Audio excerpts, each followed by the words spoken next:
Soy Carlos Tomba, brigadier retirado de la Fuerza Aérea, casado, con 3 hijos, 8 nietos. El mayor de 21 años y la menor de 2 años.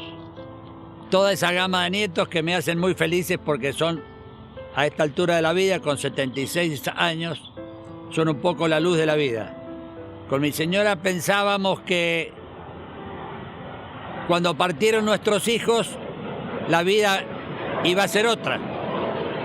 Y con el tiempo nos dimos cuenta que volvíamos a cambiar pañales, volvíamos a no dormir de noche, pero con la alegría de empezar una etapa tan linda que es tener los nietos que hacen una felicidad grande a la familia.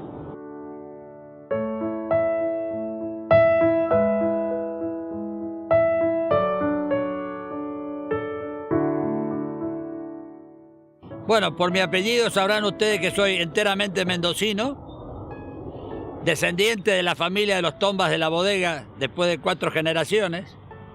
Mi padre bancario, mi madre maestra, y conformaron un matrimonio de clase media, que con el esfuerzo de su trabajo fueron construyendo el futuro. Y tuvimos una familia muy feliz. Yo tengo 2 hermanos, yo soy el mayor de 3. Mi hermana que me sigue y mi hermano menor que hace más de 20 años que vive en España, Mario. Y con los 3 conformamos una familia que con mi hermano menor fue tanta la diferencia que hace 13 años que cuando yo partí a la escuela de aviación, cuando tenía 17 años, él era muy joven, así que tuvimos una relación bastante distante por la diferencia de edad y porque yo ya en la Fuerza Aérea empecé el camino de la fuerza cambiando de destinos como es propio de nosotros, así que tuvimos una relación un poco distante por el tiempo, pero no por el sentimiento.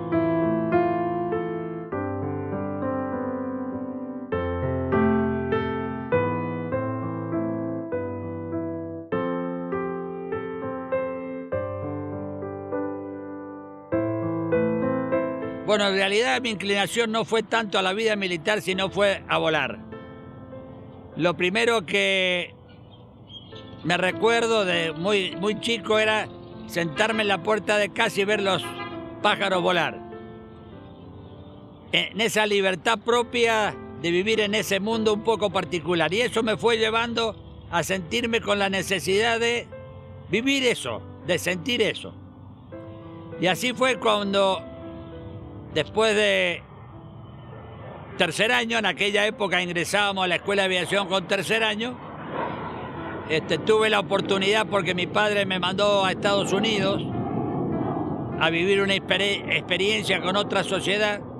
En aquella época se realizaba mucho el intercambio de estudiantes. Yo estudiaba en Americana y en esa época había lo que se llamaba American Field Service o International Fellowship, que era intercambio de estudiantes entre Argentina y Estados Unidos. Entonces yo fui a vivir un tiempo en la casa de una familia norteamericana y a mi casa vinieron esos chicos que eran de mi misma edad a vivir en casa un tiempo. Y eso para mí fue un gran aprendizaje, porque el vivir lejos de casa a esa edad tan joven, en una sociedad tan distinta, a uno le enseña y aprende determinados valores que a veces cuando los tiene al lado no los reconoce. Y eso para mí fue una etapa importante en mi vida, porque con esa edad tan joven, frente a otro mundo, otra sociedad, otras costumbres, me hizo reconocer y valorar aquellas cuestiones que las tenía un poco alejadas de mi conciencia. La familia, los padres, la educación, el decir la verdad, fueron cuestiones que me dejaron muy marcadas de una sociedad muy distinta a la nuestra, pero que en el caso mío me enseñó muchas cosas.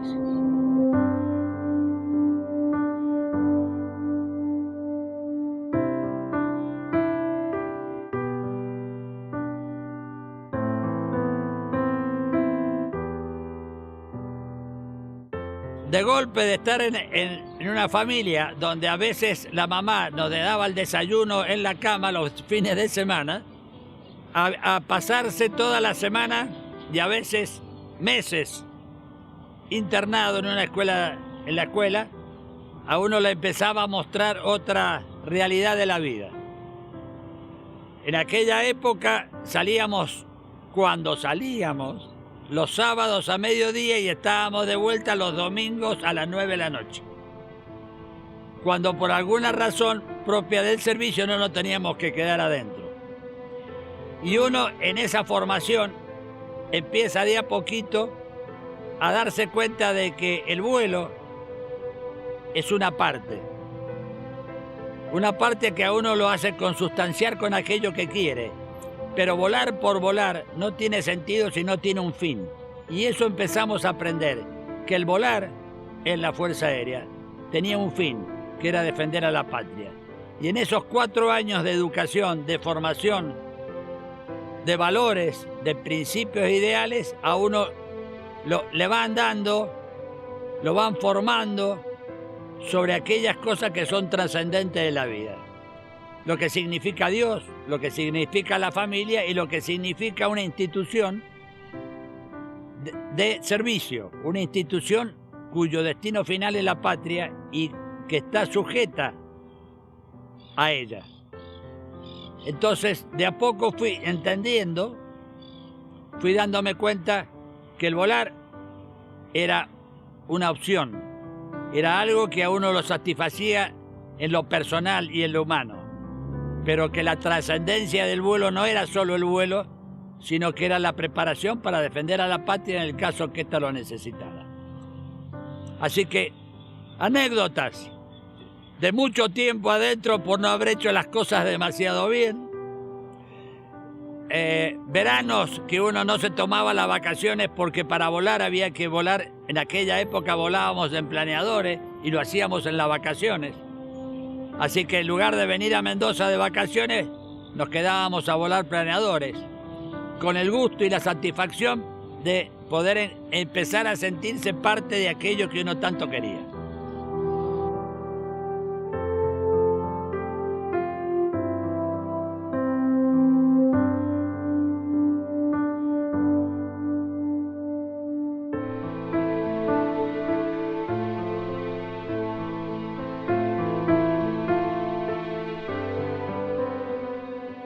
En la Fuerza Aérea, con el grado de capitán, uno inicia algo que se llama la Escuela Superior de Guerra Aérea.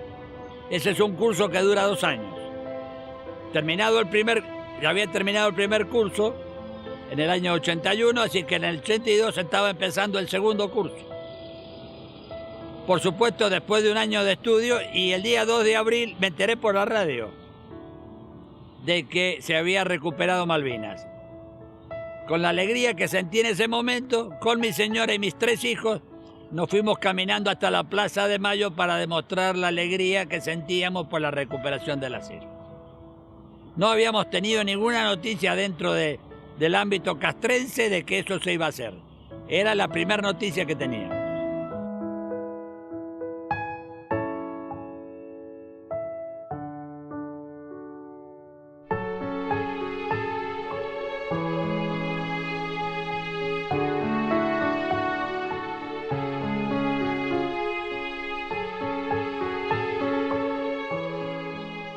Yo nunca me enteré que iba a Malvinas. Yo me fui voluntario a Malvinas. Porque cuando se inician las actividades de Malvinas, inicia la recuperación, la Operación Rosario, a los que estábamos cursando nos envían a los Estados Mayores. Los Estados Mayores en la Fuerza Aérea son organismos de planificación, organismos de asesoramiento para el desarrollo de las operaciones. Estando ahí, empezamos a recibir noticias de que el Pucará en Malvinas había empezado a tener algunos tipos de problemas con los sistemas de armamento, producto de que las condiciones en las cuales se encontraba el avión nunca se habían analizado, ni evaluado, ni practicado. Entonces, los aviones a la intemperie, con temperatura bajo cero de noche, con lluvias y la salinidad del medio ambiente, producía problemas con los contactos eléctricos, electrónicos, y eso impedía el buen funcionamiento del sistema de armamento. Así que me presenté voluntario a mi jefe en ese momento y le dije que yo me parecía que iba a ser mucho más útil estando en Malvinas viendo esos problemas que sentado en un escritorio en el Estado Mayor. Después de varias negativas logré cambiar la opinión y en un avión de aerolínea me fui a Comodoro y en un F-28 de Fuerza Aérea me fui a Malvinas. Así llegué a Malvinas. Llegué a Puerto Argentino, me querían hacer quedar ahí en el Estado Mayor y le dije, no, yo quería estar donde estaban los aviones. Porque yo previo a eso había sido piloto de prueba en la fábrica de aviones del avión Pucará. Así que tenía una gran experiencia en el avión y mi especialidad dentro de los ensayos en vuelo había sido el tema de armamento. Así que conocía el sistema de armamento con mucho detalle. Pero llegué a las islas y ya la gente del grupo técnico había empezado a solucionar el problema, así que prácticamente fue un aporte más de todo lo que el grupo humano del área técnica había logrado superar los problemas que se iban presentando en los aviones. Bueno, y ahí me integré. Y me integré, como no había volado hacía más de 1 año y medio, vos sabés que para los pilotos necesitamos una actividad mensual para mantenernos habilitados en los aviones. Cuando uno no tiene esa actividad pierde la habilitación. Y yo después de 1 año y medio de no haber volado, estaba deshabilitado en el avión. Bueno, y empecé a colaborar con el escuadrón y prácticamente nuestra primera experiencia fue el 1 de mayo, el día de bautismo de fuego de la Fuerza Aérea, porque la base Cóndor, donde estaba el escuadrón Pucará, se había recibido la noticia que a las 4:30 habían estado bombardeando Puerto Argentino. Con lo cual nos había alertado a nosotros para preparar todo para evitar de que nos encontraran con los aviones en tierra, ser destruidos por los ataques en tierra. Así que teníamos todo preparado para sacar los aviones de la base Cóndor. Primero, al no tener ningún tipo de iluminación, los aviones operaban en un potrero de 400 metros de largo más o menos, en que hubo que bajar los alambrados de los extremos para que nos diera la carrera de despegue. Se tenía que operar con la mitad del combustible y la mitad del armamento porque la distancia no nos permitía, a pesar de la potencia del avión, no nos permitía despegar con full armamento y full combustible. Así que ese 1 de mayo, a las 8:30 más o menos, estaba el capitán Gruner en aquel momento con una escuadrilla para sacar los aviones precisamente de la base Cóndor para evitar ser destruidos. Cuando iba rodando a cabecera, no había calle de rodaje, no había absolutamente nada, era un potrero. Con la poca iluminación no se dio cuenta y metió la pata de la rueda de nariz en un pozo. Eso rompió la pata de la rueda de nariz y la escuadrilla que venía atrás para despegar se encontró obstaculizado a ir hasta la cabecera. Y en ese momento ingresan los Harrier, que habían sido detectados por el radar ELTA que teníamos y la artillería de 20 milímetros. En una vuelta de radar al puesto comando nos había llegado la información de que habían visto un eco. En la segunda vuelta de radar, cuando hablo de vuelta se imaginan girando la pantalla de radar, ¿no es cierto? En la segunda vuelta no se había visto nada y en la tercera vuelta teníamos los Harrier tirándonos las bombas Beluga arriba nuestro. Y una bomba cayó en la cabina de Juquic, con la cabina abierta y los mecánicos que estaban al lado sacándole los pines de seguridad del armamento y ayudando a Gruner también con el tema de la rotura de la rueda de nariz. Bueno, con ese motivo murió Juquic y 7 mecánicos que habían estado al lado de ese avión tratando de movilizarlo para que pudiera despegar. Y para mí esa fue la toma de conciencia de lo que era la guerra. Yo nunca había visto el efecto de las bombas en los cuerpos de los seres humanos. Y realmente no me voy a olvidar nunca de esa imagen de ver, no tanto a Juquic, porque prácticamente a Juquic no quedó nada, sino a los mecánicos, ver cómo estaban sus cuerpos destrozados. La toma de conciencia que era la guerra, el dolor para ver esos camaradas y amigos que habíamos trabajado juntos muertos, el dolor de verlos y a su vez, como si naciera en mí y en muchos otros, creo yo, la fortaleza de que esas vidas no iban a ser en vano. Que nosotros, los que a Dios nos había dado la oportunidad de seguir vivos, teníamos la responsabilidad de seguir hasta lograr el triunfo, porque ellos ya habían dado su vida en pos de eso y merecían que nosotros actuáramos en consecuencia. En el lugar que yo me encontraba estaba a 30, 40 metros de donde cayeron las bombas, porque estábamos en un puesto comando al lado de la pista. Aprendimos ahí de que eso en la guerra no hay que hacerlo. No puede ser que el puesto comando esté tan cerca de la pista, precisamente porque la pista es un objetivo. Y esto es parte de las lecciones que aprendimos de la guerra. A veces lo que aprendemos en La Paz, como hacíamos en La Paz, que siempre iba un oficial antiguo a la cabecera de pista a verificar que la gente que estaba aprendiendo realizara todas las operaciones que tenía que realizar. En la guerra eso no se puede hacer. Aprendizajes dolorosos, pero que nos marcan en la vida, sobre todo el hecho de ver a los camaradas y algunos amigos, te repito, destruidos, si es la palabra, por bombas que estaban prohibidas por la Convención de Ginebra.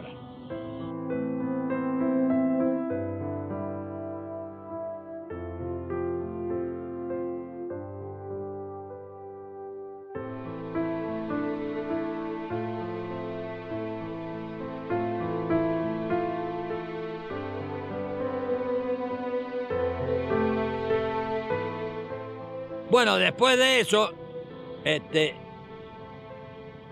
viendo que había muchos de mis alumnos ahí, porque yo fui instructor en la escuela de aviación y después fui instructor en la escuela de caza.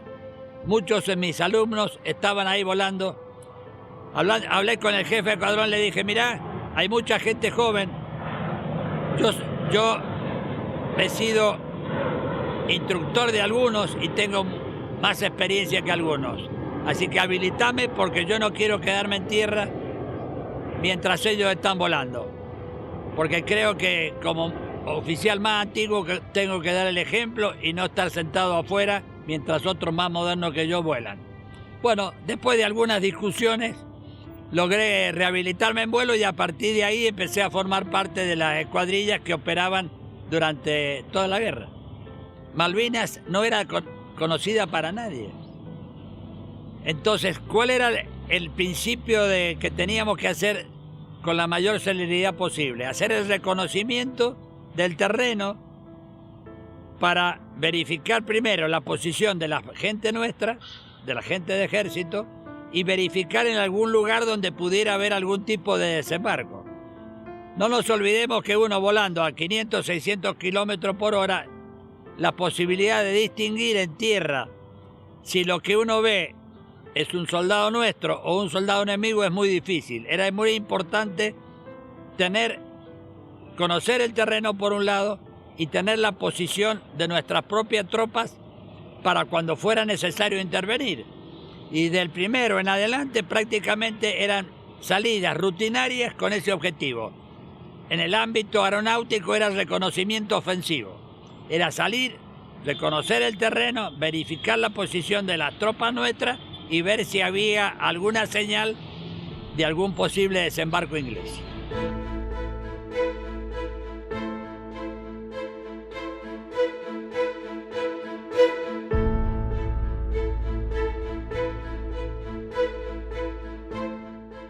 Bueno, lo que es importante recordar, recién les mencioné que operábamos casi con el 50% de combustible y el 50% de armamento, porque la turba es una superficie como de 10, 12 centímetros de espesor, una mezcla de carbonilla, pasto, tierra, que a veces cuando uno pisaba era como una esponja, uno pisaba y aparecía el agua arriba. Con aviones que pesaban unos cuantos kilos. Al principio, ¿qué era lo que pasaba? Se nos enterraban los aviones hasta que la rueda tocaba la roca o tocaba el suelo firme. Eso hacía de que se frenaba mucho el avión en las carreras de despegue, producto de esa resistencia que encontrábamos con el barro, con esa mezcla de la turba. Entonces había que poner los aviones prácticamente sobre la huella, como los Scalextric, de manera tal de que con el pasaje de los aviones se abría la huella y uno tenía menos resistencia al avance cuando daba potencia pleno. Y así despegábamos. Y así se despegaba. Es decir, creo que una de las grandes virtudes de ese avión, fabricado y diseñado por argentinos, fue la gran resistencia y condiciones que tenía para operar en circunstancias totalmente difíciles, totalmente fuera de cualquier dimensión en cuanto a las envolventes de vuelo.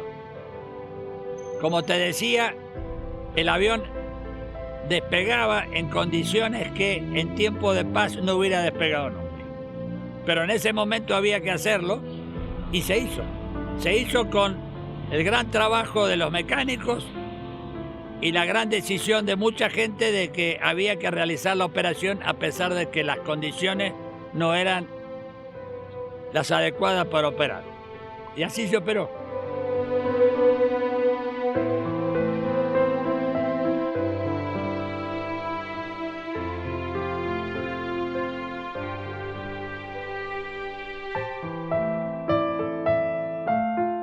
El 21 de mayo nos llega un aviso desde el radar de Puerto Argentino que en el norte de la isla Gran Malvina existía la posibilidad de un helidesembarco. Habían detectado en el radar señales que hacían presumir eso. La escuadrilla que estaba con el capitán Jiménez, Michelú y yo, despegamos y despegó la primera sección, producto que estábamos recibiendo cañoneo naval y que habíamos aprendido que sentíamos 9 disparos de cañón, había 1 minuto, 2 minutos de intervalo hasta que volvíamos a sentir el cañoneo. Aprovechábamos para despegar en ese intervalo. Despegó Jiménez y despegué yo con Michelú, o Michelú conmigo, porque como yo recién me incorporaba, era el número 4, era el último. Por reconocimiento a la gente que estaba volando en más tiempo y más seguido que yo. Bueno, y despegamos, llegamos al lugar que nos habían dado, avisamos de que no había nada, después nos enteramos que habían sido señales electromagnéticas con el objetivo de dividir la defensa y que fuéramos a cubrir lugares donde no había nadie, precisamente para evitar que detectáramos el lugar del desembarco.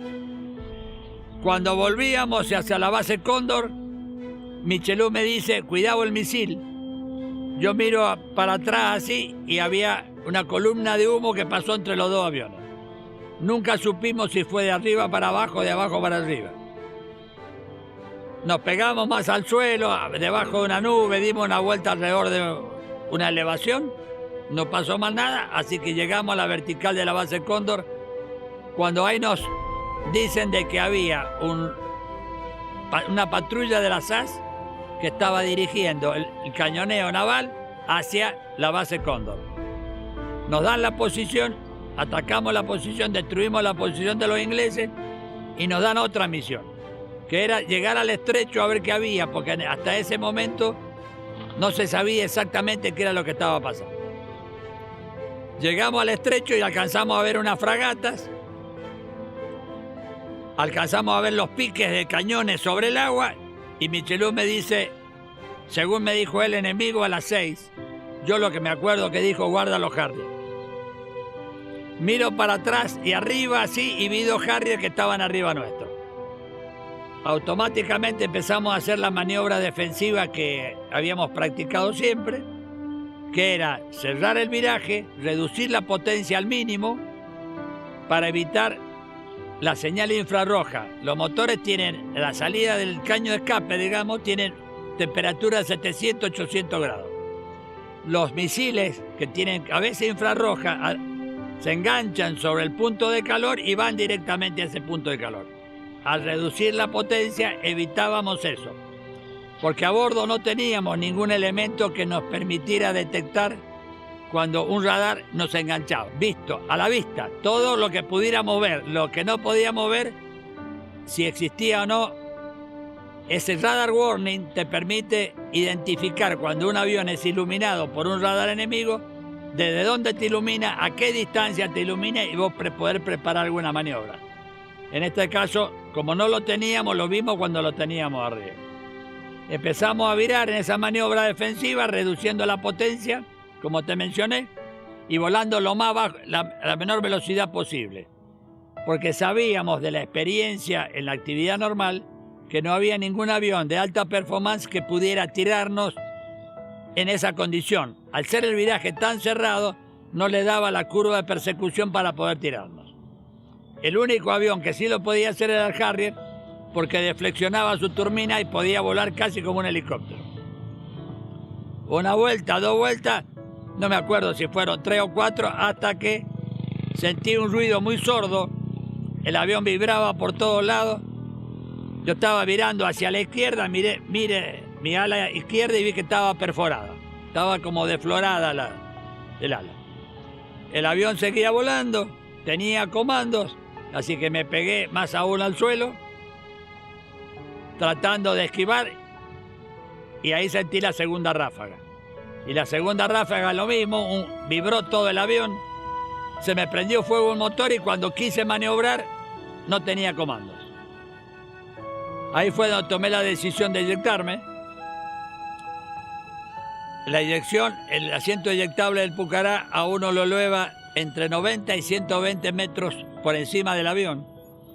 Yo lo que me acuerdo fue que tiré de la palanca eyectora y no me acuerdo más hasta que estaba colgado del paracaídas y tocando casi con los pies el suelo. Lo que pasó entre medio te lo voy a contar por lo que dice el manual, pero no me acuerdo de nada.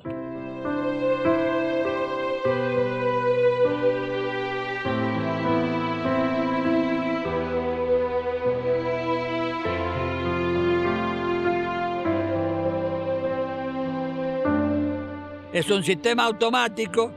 El piloto sale con el asiento metálico expulsado por un cañón y cohetes. Cuando se eleva, tiene una cápsula aneroide que actúa y guillotinas que cortan los arneses que a uno lo atan al asiento y el cuerpo se separa del asiento. Empieza a girar en el aire, sale un pequeño paracaídas extractor y después sale el paracaídas grande. Todo eso de manera automática. Eso lo cuento porque así es. Yo no lo viví. No sé qué pasó. Y gracias a Dios caí bien al suelo. No me pasó nada. Sentía el Harrier volando en la vertical. No me moví por las dudas hasta que dejé de sentir el ruido. Junté todo el paracaídas por la duda que me buscaran, que se dieran cuenta de que yo estaba bien. Lo había armado el paracaídas. Agarré la cajita de supervivencia que va en el avión y empecé a caminar. Mi derribo fue alrededor de las 10:30, 11 de la mañana. Empecé a caminar hacia donde yo creía que estaba la base, porque después de toda esta maniobra, estaba bastante desorientado de dónde estaba. Pensé, con la brújula, agarré un rumbo y empecé a caminar hacia donde yo pensé que estaba. Cruzando arroyos, creo que crucé algo de las tropas inglesas que ya habían desembarcado,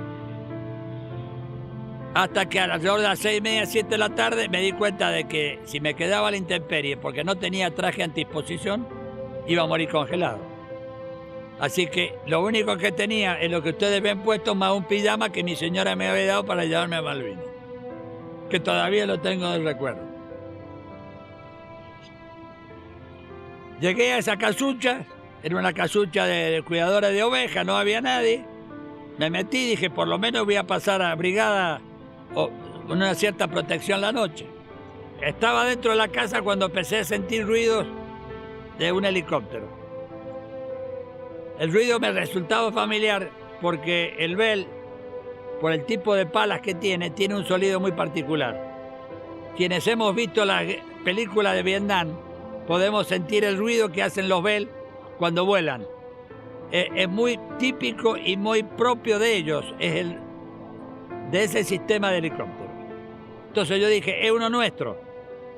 Tiré la bengala, me quedé esperando, el ruido seguía lejos, no se acercaba, y dije, no me han visto, me volví a meter a la casucha, sigo sintiendo el ruido, vuelvo a salir y tiro otra bengala. Y en eso siento que el ruido se empieza a acercar y empiezo a ver la luz del helicóptero.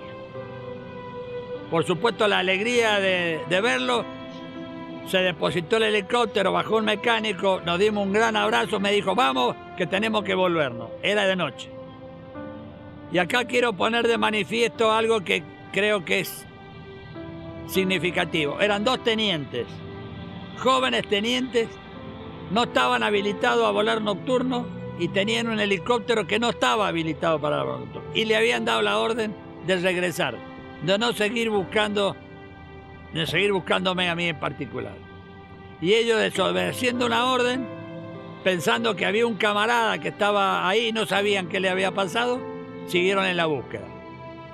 De esa tripulación me acuerdo, y tal vez no sea, mi memoria no sea todo lo fuerte que debería ser, porque siempre me olvido de los 3 mecánicos que iban en el helicóptero, pero sí me acuerdo de Brea y Longar. Uno de ellos, Brea, ya falleció. Luis Longar todavía está vivo. Fueron 2 jóvenes tenientes que, demostrando su fortaleza, su sentido de cumplir con su deber, que siguieron cumpliendo y su tarea, dejando de lado una orden que le había dado su propio jefe. Bueno, y gracias a Dios, gracias a ellos, recuperados, volvimos a la base, ya de noche.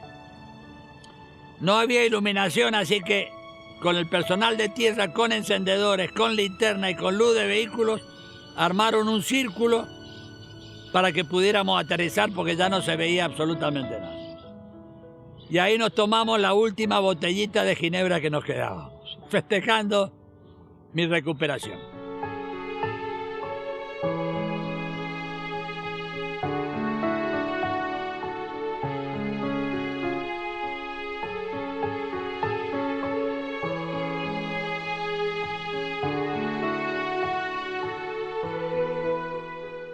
Dolor por haber perdido el avión, dando gracias a Dios de que estaba vivo, y con el sentimiento en mi familia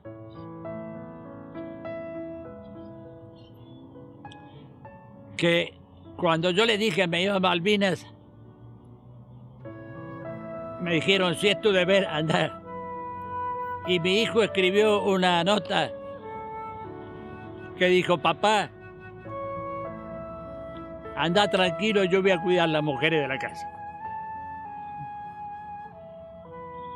¿Qué más puede pedir un hombre cuando se siente fortalecido por lo que uno cree, por su fe?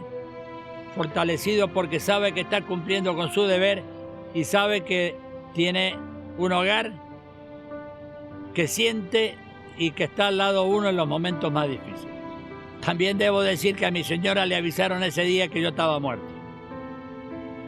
La primera información que le llegó fue porque Michelú, cuando alcanza a escaparse, ve que el avión explota y él no había alcanzado a ver si yo me había eyectado o no.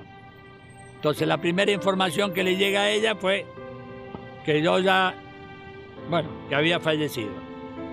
Y esa noche, como a las 11 de la noche, le llega otra información vía la Antártida, porque el jefe del escuadrón de helicópteros era radioaficionado, su señora era radioaficionada, entonces él, vía la Antártida, se había comunicado con su señora y la señora de él la llamó a mi señora para decirle que la jaula estaba rota, pero que el pajarito estaba vivo.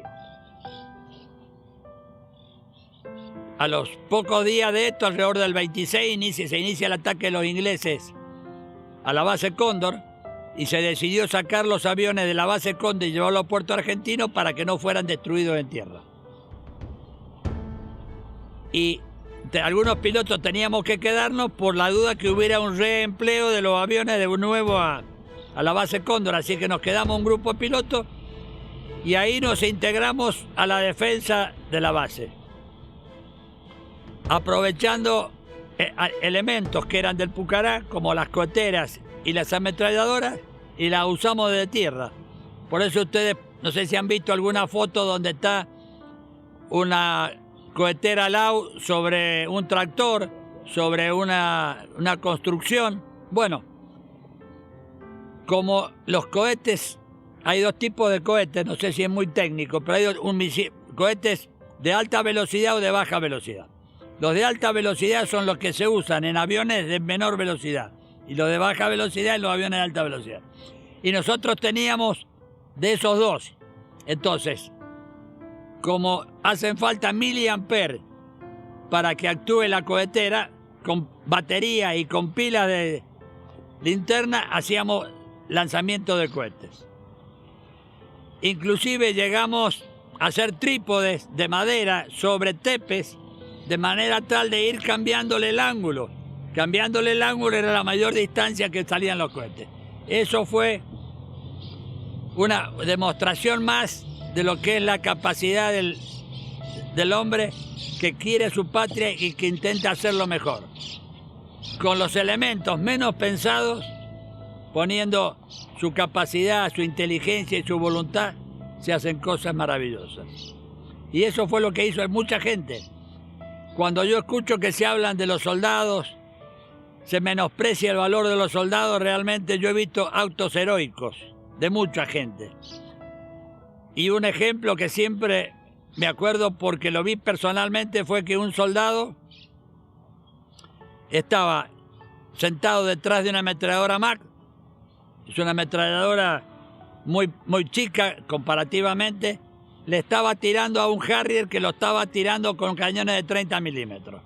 Ustedes imagínense un Harrier en picada tirando con cañones y un joven soldado con una ametralladora 7.62 tirándole al avión. Ese señor héroe no se movió de su ametralladora y siguió tirando. Y yo puedo dar fe de que le pegó, porque Taylor, que fue el piloto que falleció ahí, cuando lo fuimos a sacar del avión, tenía un impacto de 7.62 en el cuerpo. Quiere decir que ese chico, ese hombre, había logrado con su acción impactar en el piloto.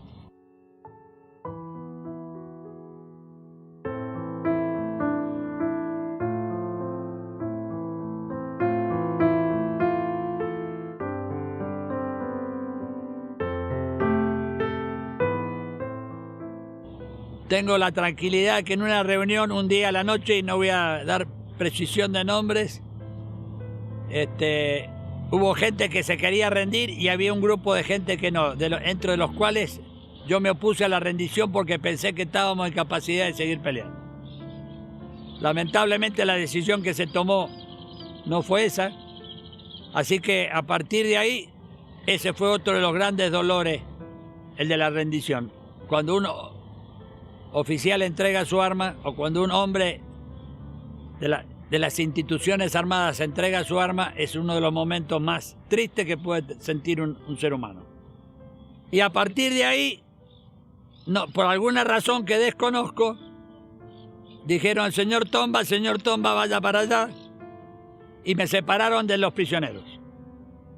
Junto con el alférez en aquel momento Lema y el teniente Calderón, a los tres nos separaron del grupo de prisioneros, nos llevaron en un helicóptero a una residencia especial que no tenía la reina prevista para nosotros.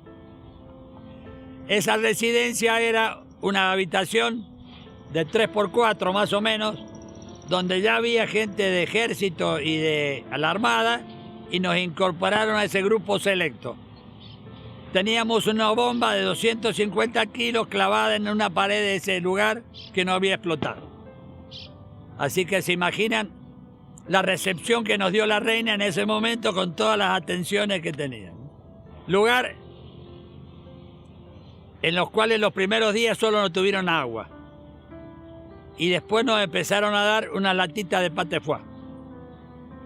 Latitas que, por supuesto, comíamos con la mano. Y que comíamos la mitad porque no sabíamos si al día siguiente nos iban a dar algo o no. Entonces íbamos de a poquito racionando lo que nos daban para poder tener al otro día algo que comer. A veces nos daban y a veces no. A veces nos requisaban y nos sacaban todo lo que habíamos logrado almacenar. Y algo que tal vez en los tiempos de paz no es importante, pero teníamos un tacho de 200 litros de baño dentro del mismo lugar, porque no nos dejaban salir. Bueno, todos tenemos cierto resquemor cuando vamos al baño y nos empezamos a dar cuenta de que teníamos problemas de que nadie iba al baño, porque no, por el prurito propio del tiempo de paz. Hasta que logramos decir, bueno, hay que ir o ir, porque nos vamos a enfermar todos. Es decir, que nos poníamos de espalda a la residencia del baño y empezábamos a cantar, para que quien tenía la necesidad se sintiera más o menos cómodo y pudiera cumplir con sus necesidades básicas.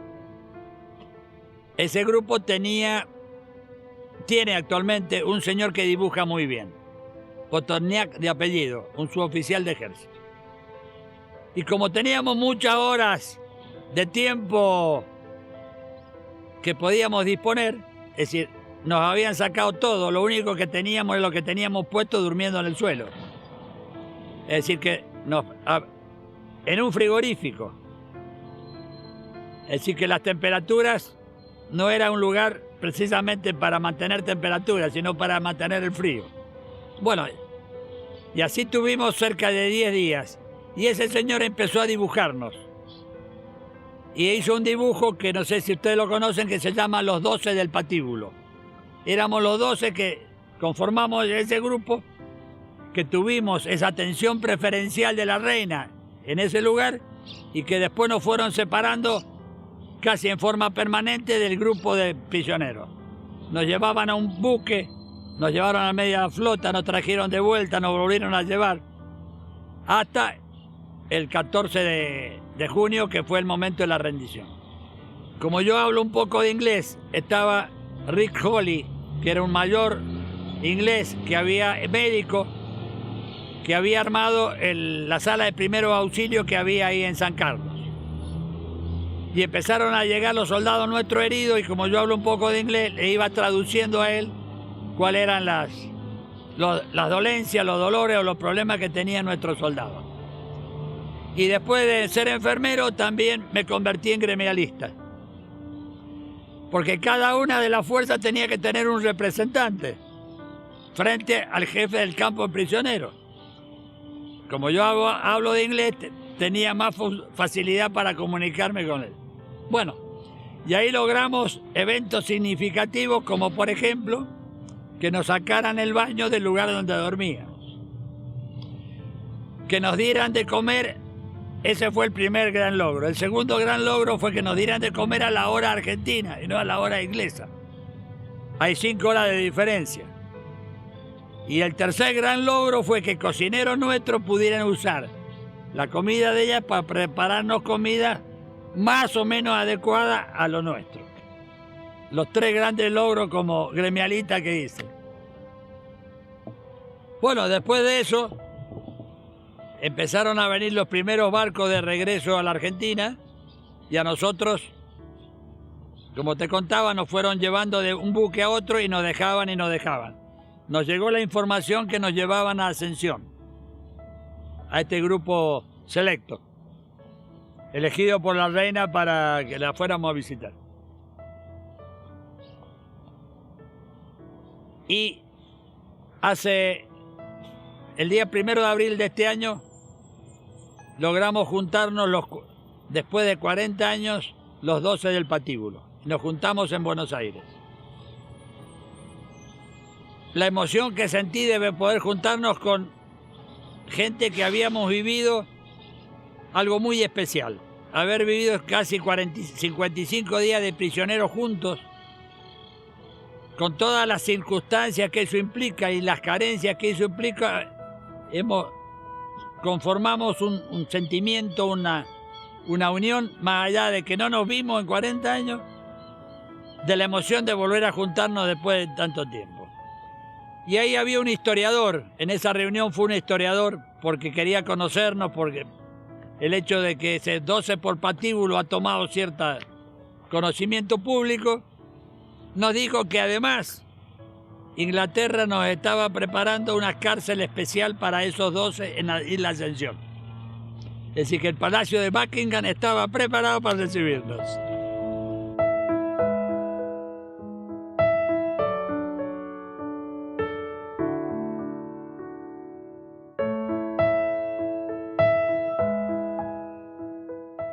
Bueno, hasta que regresamos en el último buque el día 14 de julio. Regresamos en ese buque y a partir de ahí no nos vimos más. Nosotros de la Fuerza Aérea nos llevaron a Comodoro y en Comodoro nos prepararon unas milanesas con papa frita y huevo frito, que era una cosa más o menos de este tamaño. No era tan grande, pero yo la vi en ese momento. Pero no pude comer nada más que 3 bocados porque después de haber pasado algunas carencias, realmente comí 3 bocados y no podía comer más.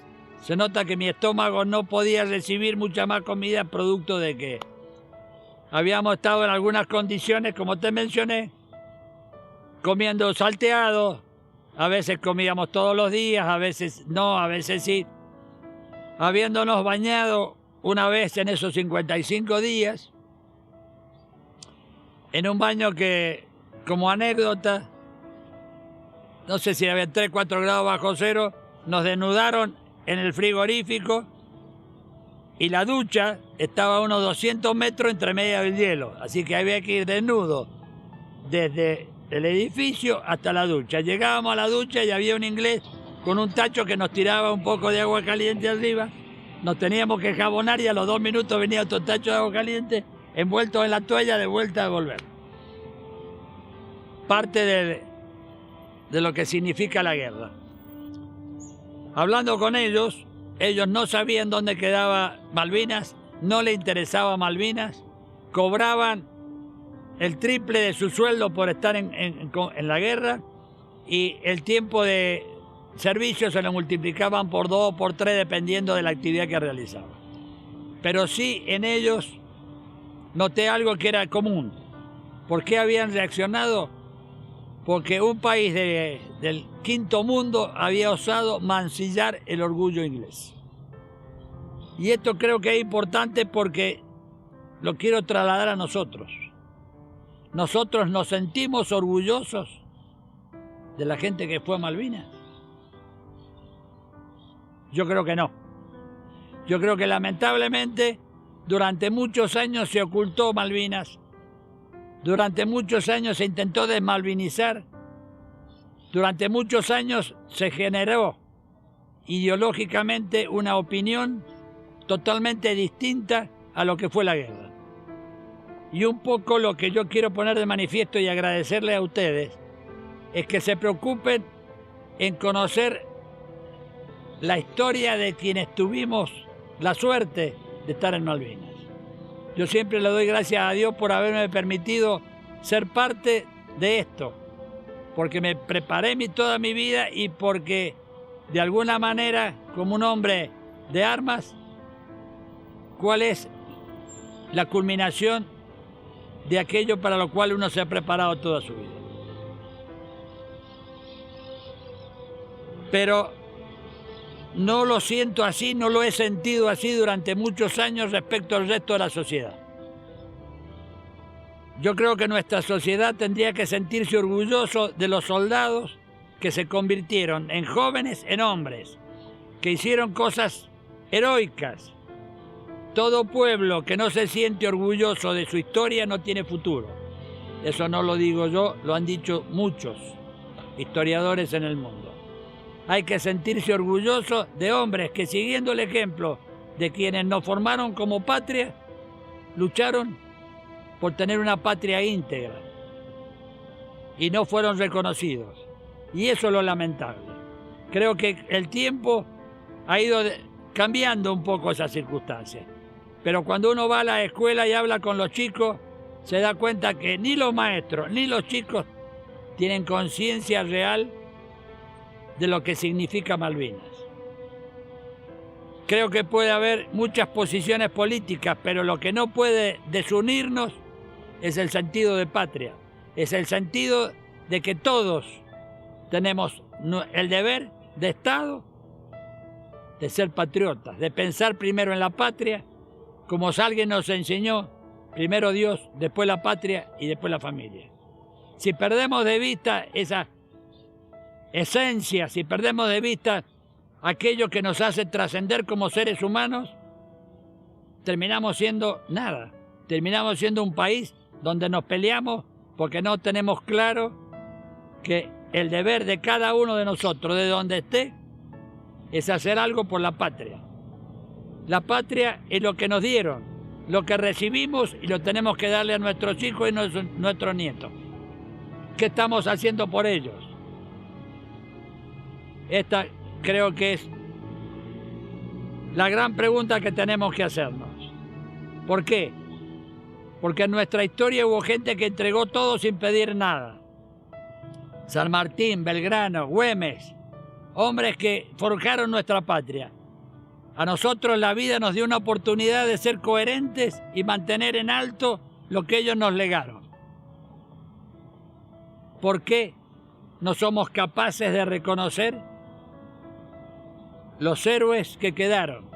¿Por qué no somos capaces de reconocer que la manera de tener una patria grande y orgulloso de nuestra patria es haciendo lo que cada uno puede y debe desde su lugar para hacer todos los días un poco mejor?